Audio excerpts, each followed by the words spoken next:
Like other days, the postman delivered a letter to my home. I picked it up.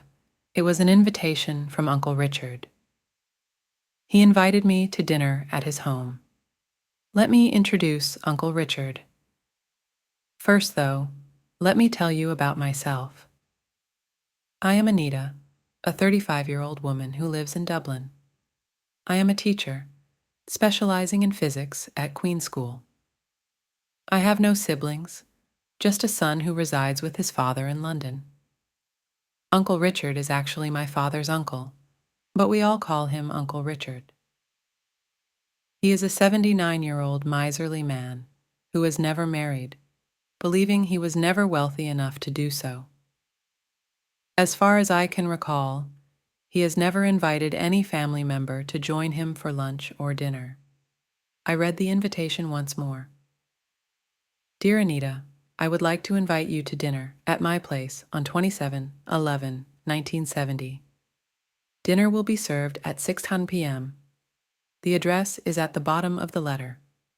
Uncle Richard, I was filled with wonder. The man known for not wanting to spend a penny was now inviting me to dinner. My mind raced with questions, wondering why he wanted to see me.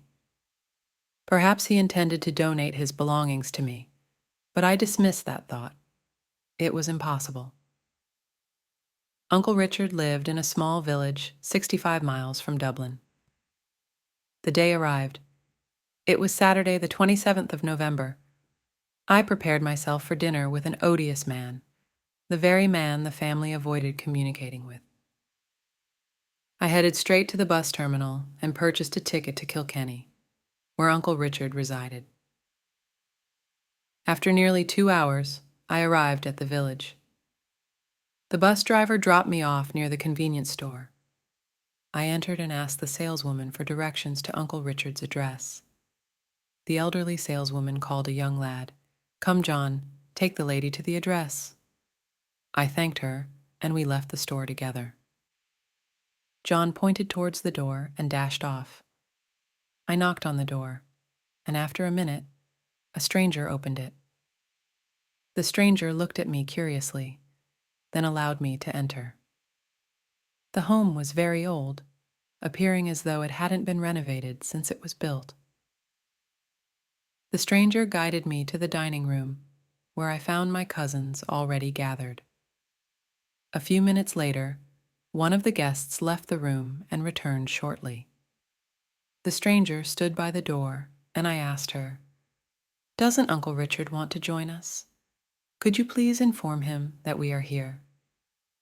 She obeyed and went to inform Uncle Richard.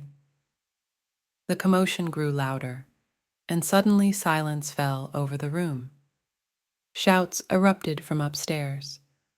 We rushed upstairs, and there lay Uncle Richard, motionless on the bed.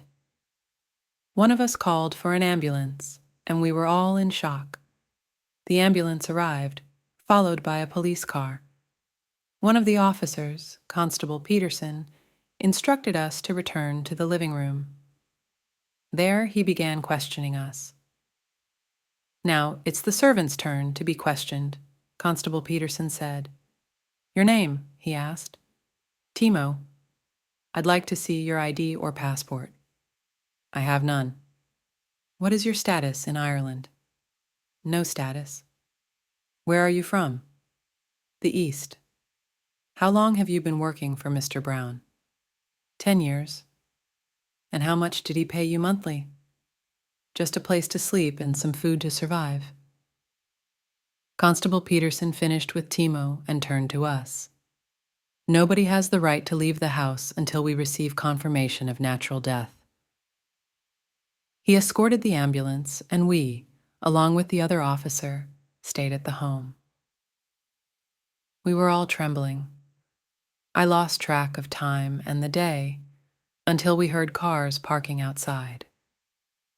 Constable Peterson entered and said, "I have bad news for you. The doctor confirmed it was an assassination. All of you have to come with us to the police station for further investigation." 3 officers went into the room to search for evidence. A few minutes later, a voice caught our attention. "I found it. I found it." Eagerly. "Constable Peterson, I found it." We all left that horrible home and headed to the police station. There we were ushered into a room and instructed to wait. The officer would call us in one by one. I thought to myself, what am I doing here? What if the school finds out, or if they investigate the school? I wish I had never received that damn invitation. I was lost in these thoughts when my name was called, Mrs. Anita Brown. Yes? Come. My body trembled. I had never been arrested in my entire life, and now I was here. I followed him into another room. "Take a seat." I sat down. "What was your relationship with the deceased?" "He was my father's uncle." "How was your and your family's connection with him?" "We had no connection." "Then what were you doing at the deceased's home?" "I was invited for dinner." "You had no communication with him, and he invited you for dinner?" "Yes, sir." "Where do you live?" "Dublin." "What's your occupation?" "I am a teacher." "When did you arrive at the village?" "I am a teacher." "When did you arrive at the village?" "Today, around 5:20 p.m. or 5:25 p.m. I don't remember exactly." "What did you do then?" "I went to the convenience store and asked for the address." "Continue." "The store owner called a lad, and the lad showed me the home." The maid let me into the house, and a few minutes later, she went to call Uncle Richard. After her shouting, we went to the room and saw his lifeless body. "Haven't you forgotten anything else?" "No, sir." "Sign this paper. You can't leave the village." "But I am a teacher, and on Monday, I need to be present at the school." "Then call them." "But today is Saturday." "As I said, you can't leave the village." He gestured toward the door. It was twilight when we left the police station for the village's hostel. In morning, I called my son, Jason, and told him what had happened. While I was talking to my son, the hostel receptionist approached and said Constable Peterson wanted to see me and the others at the crime scene. I ended the call with my son and went to find my cousins. At Uncle Richard's home, the questions were repeated, and I gave the same answers as at the police station. After an hour or more, we were allowed to leave the home. As I was leaving, a woman accompanying an elderly lady approached me. "Is it true a crime has occurred here?" she asked. "Yes." "There's a rumor in the village that Timo killed the man. Is it true?" "I don't know." "I don't think Timo could do such a terrible thing." "Do you know Timo well?" "Our home is next to Mr. Brown's home." With that, they passed by without saying another word. A few days later, while shopping at the village convenience store, I saw the woman again. She appeared to be 38 years old with long black hair. We greeted each other, and she inquired about Timo. I told her I really had no information, and she said, "If you happen to see her at the police station by chance, could you please tell her Mary and her mother are concerned about her?" Her name was Mary. I said I would, and with a goodbye, I left the store.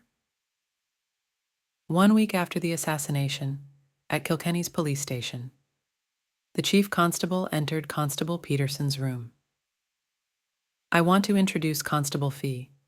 He joined our station today, and he will work with you as your assistant." Constable Peterson faced the new helper. "You can read this file." A few moments passed. Constable Fee looked at Constable Peterson.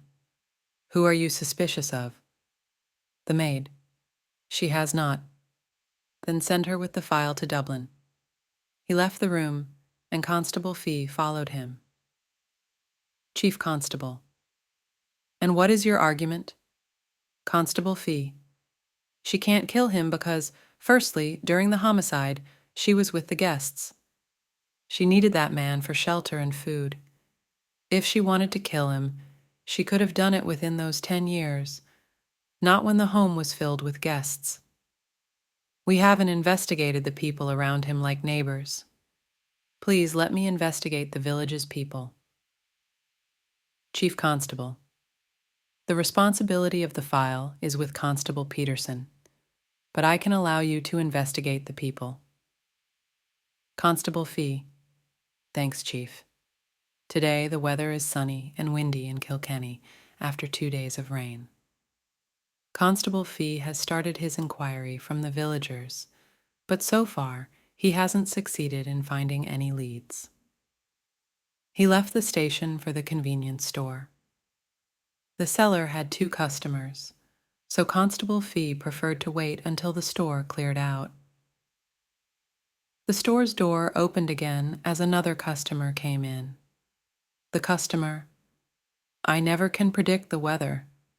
Today the weather is so unpredictable. Constable Fee gave her a nod and said, Yes, indeed. The seller asked the customer, What do you need, dear? The customer, An envelope, please. The seller replied, I'm sorry, dear, we're out of stock. The postman will bring more tomorrow. Constable Fee, If it's urgent, I can give you one. The customer, Really? Constable Fee, Yes, we can go to the police office. They left the store toward the station, conversing along the way. Constable Fee asked the customer, Are you a native? The customer replied, No, we came here because we had to. Constable Fee, Why did you have to move? The customer, My mother has asthma, and the doctor recommended a village for her. Constable Fee, Isn't it hard to live in a village? Oh, you didn't mention what city you are from. The customer, Waterford. Constable Fee, I've been there. Do you have any family there? You mentioned needing an envelope. The customer, No, I wrote a letter to a friend in Mexico.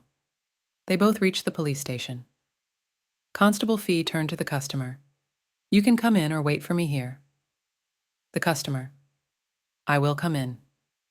Constable Fee, Please take a seat. I will bring the envelope. He returned quickly and handed over the envelope. The customer tore open the envelope and placed the letter into a new one. Constable Fee, You have beautiful handwriting. The customer, Thank you, and left. Constable Fee went straight to the chief constable's room. Chief, we should ask the decedent's relatives to come here. The chief constable asked, One of them is the killer? Constable Fee, I know who the murderer is, but all of them should be here. The chief constable said, Don't hesitate to summon them. Anita's phone rang. Anita. Anita. Constable Fee. Hello, this is Constable Fee. I am calling to inform you that tomorrow at 6:09 p.m. you must be here. Then he called the rest of Brown's relatives. The next day, it was 5:25 p.m. Constable Fee called an officer and gave him a letter, then added, Read it on your way. All the Browns were present at the office, along with the chief constable and Constable Peterson. Constable Fee said, I will start when 2 other people come. 10 minutes later, the door opened. Come in, take a seat. Then he turned to Mary McLean. Please write down whatever I start. He gave her a pen and paper. Ready, Miss McLean? Miss McLean. Yes. Constable Fee started. Madam Anita, have you brought the invitation letter? Anita. Yes, I have. Constable Fee. Could you give it to me? Anita. Yes, and handed it over. Constable Fee. Miss Mary, please stop writing. She stopped. Pass me whatever you wrote, Miss Mary. She did. Then he gave 2 letters to the chief constable. Chief, the handwriting is similar, isn't it? Then Constable Fee looked at the cousins and said, In fact, Mr. Brown hadn't invited you. You got the invitation from Miss McLean. He turned to Mary. You lied about your mother. Your mother has no asthma. She has palsy. She has never received any medication from the post office. and you haven't left the village within the past 6 months. Now I want to know why you committed the crime. Mary: That's not a fact. Constable Fee: But it is a fact that you received a box of cigars from Mexico. The seller can give evidence. Then continue. Our post office is at the convenience store. Whatever we send or receive, we have to go there, right, Miss McLean? Will you tell us what was the purpose of the homicide? Mary: Revenge. That old monster defrauded all my father's belongings. When my father went to him and asked for his money, not only did he not return the money, but he also hired some people to beat him up. He died at the hospital that night. He got what he deserved. Anita: How did you know us? Mary: The information which I needed, I got from Timo.